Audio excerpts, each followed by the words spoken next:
The night I won my first Oscar, a gossip blog dropped a grainy video of me from years ago, heavily pregnant. The press erupted. Reporters shouted over each other, demanding, "Who is the father of your child, Ms. Jiang?" I glanced at Liam Foster. His usual calm, composed demeanor was gone, replaced by shock. I'd never seen him unravel in public like this. Turning back to the cameras, I smiled through the flashes. "I don't have a child," I said. The moment Liam chose his childhood sweetheart over me, our story ended. There was no coming back from that. Before stepping out of the limo, Dana, my publicist, launched into her familiar lecture. "If you spot Ashley Vance, cross the street." No repeat of last year's disaster. Everyone knew Ashley's rise was fueled by Liam. The Fosters' influence practically ran Hollywood. Rumors swirled.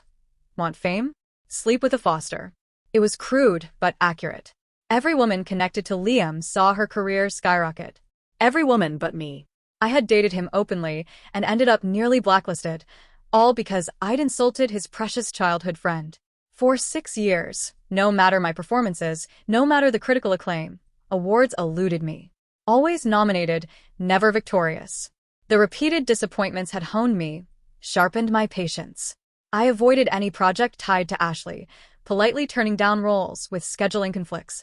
Perhaps my silence had finally paid off. Or maybe, with her and Liam preparing to marry, she didn't want controversy. Whatever the reason, this year they let an award slip through their fingers and into mine. Dana nearly cried when she told me. "Kara," she said, her voice trembling, "the storm is finally over. Liam was letting me go. Even though he had ended us, I had surrendered long ago. I could never win against him." No sooner had Dana finished warning me about Ashley than she appeared, inviting me to join her on the red carpet. My ex and his fiancée, side by side. A PR spectacle in the making. I knew the gesture was meant to humiliate me. It wasn't just about her being Liam's new partner. We were both wearing the same designer, hers the latest couture, mine last season's loaner. I could already imagine the headlines, the fashion blogs dissecting me, the snide comments from her fans and my critics. But none of it mattered. I wasn't there to compete with her dress. I had no illusions about winning Liam back. If she wanted the spotlight, I would quietly support it from the sidelines. Apparently, my lack of reaction bored her. She leaned closer and whispered, "Did you know Liam would be here tonight?" I hadn't. We had severed all contact after our breakup. Still, my stride faltered. She noticed and smirked. "Don't get your hopes up. He's here for me."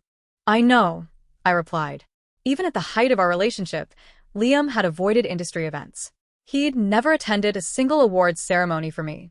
"We're getting married soon," she added. I nodded politely. "I wish you both happiness." My calm response seemed to drain her fun. Once we were off the carpet, she vanished, probably to find him. I posed for photographers, answered a few routine questions, and noticed that, mercifully, no one asked about Liam. Our breakup had been a media disaster. He had learned he was single via a trending topic on Twitter. I had been the one to confirm it. Calmly, I had looked into the camera and said, "We've broken up." No warning, no excuses. Liam had called once after that. He didn't ask for explanations, he didn't apologize. He only asked, "Are you sure about this?" "Yes," I whispered. A pause, then the click of the line ending. I expected anger, fury even. He was used to getting his way. For me to end things and for him to learn about it along with the rest of the world, that had been the ultimate humiliation. Hashtag Liam Gets Dumped trended for 3 days. My studio tried to suppress it, but it kept resurfacing. It wasn't about embarrassment, it was a warning. And so began 6 years of career stagnation, until his rage faded and he could marry another woman. The present moment felt like a blur. The host had to call my name twice before I realized it was time. Applause thundered as I stepped forward. Ashley sat in the front row, her fiancé's seat empty beside her. Liam hadn't arrived yet. Good. But as I approached the stage, there he was, seated beside her. Handsome, intimidating, and colder than ever. Our eyes met for a fleeting second. To him, I was a stranger. I steadied myself and began my acceptance speech. Halfway through my acceptance speech, a strange murmur rolled through the crowd. It wasn't just whispering, it was the sharp, collective intake of breath that signaled breaking scandal. A gossip blog had just dropped an old video of me, 6 years old, filmed not long after my breakup with Liam. In it, I was clearly pregnant. Back then, I had withdrawn from a major film and vanished for nearly a year. The footage came from a security camera in the lobby of my old apartment building. I hadn't been wearing a mask that day. My face was unmistakable. When I stepped off the stage, clutching my award, Dana and my assistant tried to shield me, but the damage was done. The press swarmed in, cameras flashing, voices overlapping in chaos. Kara, who's the father? Is the baby Liam Foster's? Where is the child now? The same questions, repeated again and again. Across the room, Liam sat untouched, surrounded by an invisible barrier of power. If we'd still been together, maybe they would have spared me some mercy. But I saw it then, the raw shock on his face, the way his fingers tightened on the armrest. He knew, and for the first time, the unshakable Liam Foster looked completely undone. I didn't look at him again. I looked at the crowd, lifted my chin, and smiled. I don't have a child, I said clearly. No Oscar winner had ever left the ceremony in worse shape. My gown was ripped, one earring gone, my hair a mess. I looked less like a victor, and more like someone fleeing a battlefield. What was that? Dana demanded the moment we got in the car. You have a child? With Liam? Where is this kid? Her words came so fast I couldn't keep up.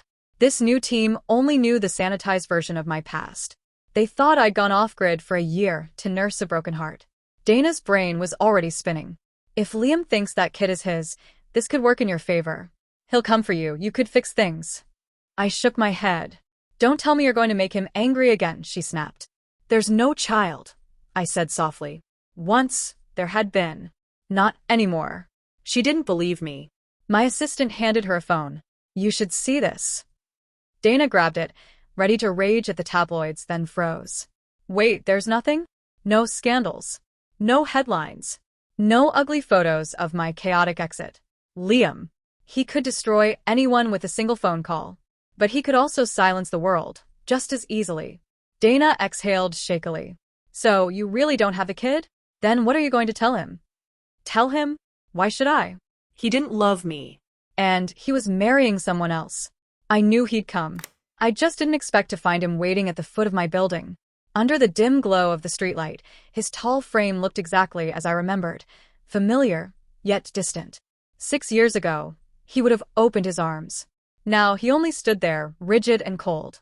Be smart, Kara, Dana urged as I stepped out of the car. Don't ruin everything you've worked for. I nodded and walked toward him, keeping my pace calm even though my heart was racing. Because once, I had loved him more than life itself. When the earthquake hit, he'd left to find Ashley, leaving me trapped and terrified. That night, something inside me had broken. He knew why I'd ended things. He just never cared enough to explain. For 6 years, he'd let me drown in silence, a punishment for daring to embarrass him. Mr. Foster. I greeted, my tone polite. He frowned. You used to call me Liam. I smiled faintly. Ashley said the wedding's soon. Congratulations. He scoffed, voice rough. Do you think I can get married now? Even if Ashley were willing to be a stepmother, her powerful family would never accept this scandal.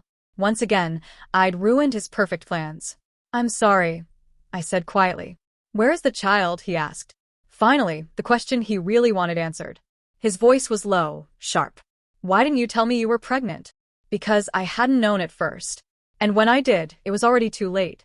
I didn't want to interfere with your life or hers, I said. He let out a short, bitter laugh. You hid it for 6 years, and look where we are. Did that make it any simpler? I'm sorry, I whispered again, my throat tight. He stepped closer, his tone dropping to a dangerous calm. Where is the child? There is no child, I said finally. I'd made my decision the day I saw those 2 pink lines. A man who couldn't love me wouldn't love my baby. And I couldn't bring a life into a world built on that kind of emptiness. Something flickered across his face. Pain, regret, maybe both. It was the first true emotion I'd seen from him that night. I wondered if he cared about the child we never had, or if, just for a moment, he had cared about me. I could feel his anger, subtle yet unmistakable, in the brief squeeze of his eyes, a gesture he'd had for as long as I'd known him. I didn't understand why he was angry. I should have been the one seething. Before we broke up, we had taken a 5-day getaway. On the second day, Ashley appeared, uninvited. Liam let her stay. The following day, an earthquake hit. I fell down the stairs, my leg twisted, vision swimming from a blow to the head. Liam started to help me, but then he heard Ashley screaming. He glanced at me, then ran toward her voice. He left me there. He never explained. Tonight, though, he asked quietly, "Do you want an explanation?" The earthquake had haunted me ever since. 2 years ago, I'd filmed a movie scene depicting one. The director had called my performance the most authentic fear he'd ever seen. He had no idea. It hadn't been acting. I wanted the nightmares to end. "Yes," I said. "Tell me." He spoke of Ashley's family. When they were 13, he and her older brother had been inseparable.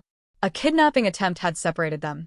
Ashley's brother didn't survive, but Liam promised him he'd always look out for the family. So when he heard Ashley cry for her big brother, he went to her.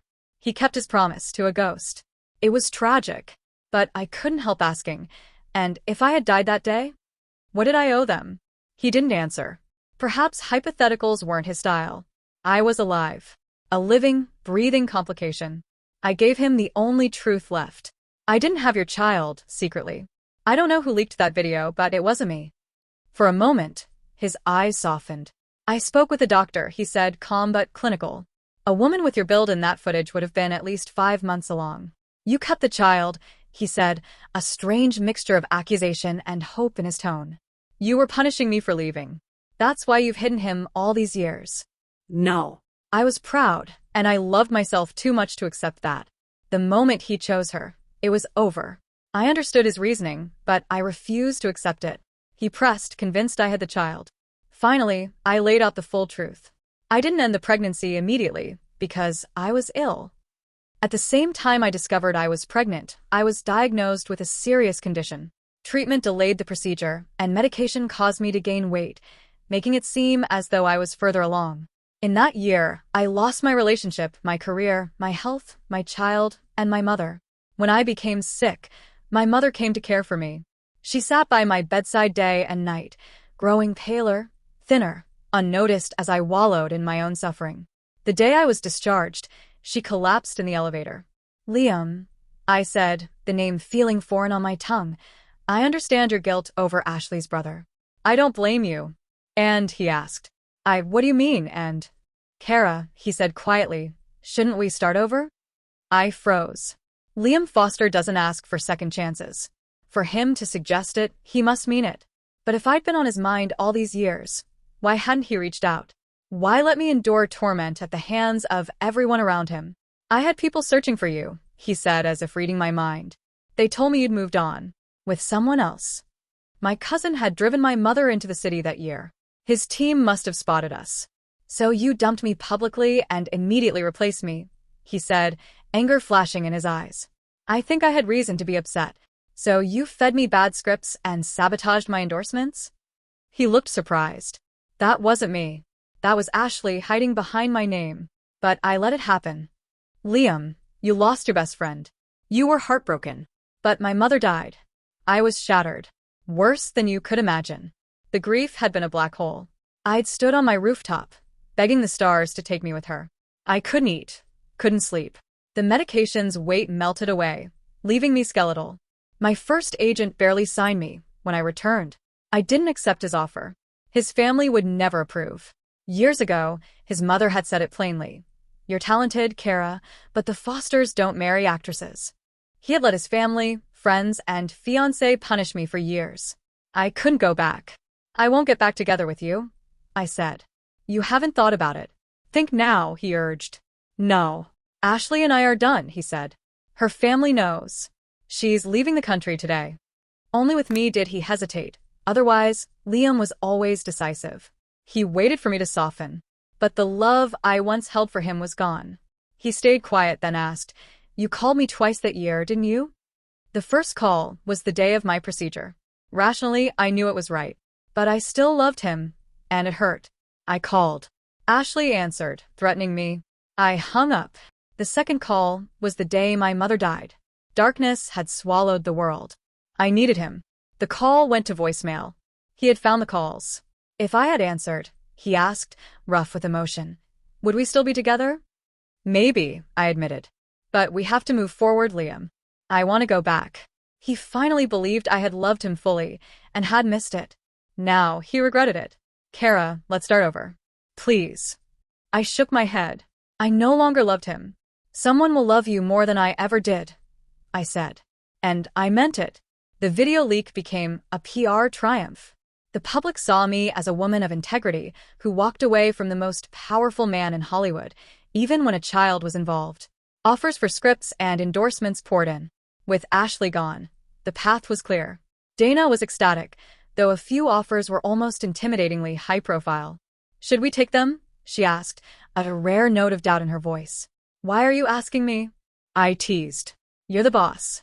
Don't play coy, she said. You know who sent these. It was Liam, quietly making amends, without recognition. I don't want to owe him, I said. It's not a favor, it's restitution, she countered. He's giving you what should have been yours all along. I don't want it. She threw up her hands in exasperation. You're impossible. I dialed his number. He picked up immediately. Kara, he said, his voice unexpectedly gentle. You don't need to send me anything, I said. They should have been yours from the start, he replied. Why did I win this year? I asked, curiosity tinged with disbelief. Ashley would never have allowed it. Someone I know made a few calls to the Academy voters, he said. Encourage them to be fair. A friend of yours? He didn't answer directly. I let it go. Later, I asked Dana to investigate. The truth stunned me. It had been Liam's mother. That evening, her call came. Congratulations, my dear, she said warmly. Thank you, I replied, still reeling from the revelation. You deserved this years ago. If it weren't for Liam, he never stopped me, I said. I know. I thought he had, but he told me he hadn't. It must have been Ashley, her voice hardened. The Van Cess owe us a lot. They forgot. It was time for a reminder. She had intervened, not just for me, but to put Ashley in her place, making it clear an actress was not a proper match for her son. The Oscar was my key to a bigger stage and Ashley's exit. You did the right thing not keeping the child, she said, voice softening. A bright future awaits. Go soar, dear. Thank you, I whispered, my throat tight. The next year I won again. Standing on the same stage, I thanked my team, my directors, my family. Liam wasn't there. The Academy had quietly asked if he would attend. I had instructed Dana to tell them we were no longer in contact. We carried the weight of experience now. The reckless, youthful courage that makes you believe love can conquer everything was gone. The timing felt uncanny. It was the 10th anniversary of the day we had first met. As I stepped off stage, someone handed me a bouquet. Tucked inside was a small card and signed. You will have many more decades of starlight. Decades. 10 years. It could only be him. An instinct pulled me upward, scanning the theater, to the shadowed seats at the back. And there he was. He looked at me, across the crowd. Our eyes met. We shared a small, sad, knowing smile. He had finally let me go, and I was finally free to soar.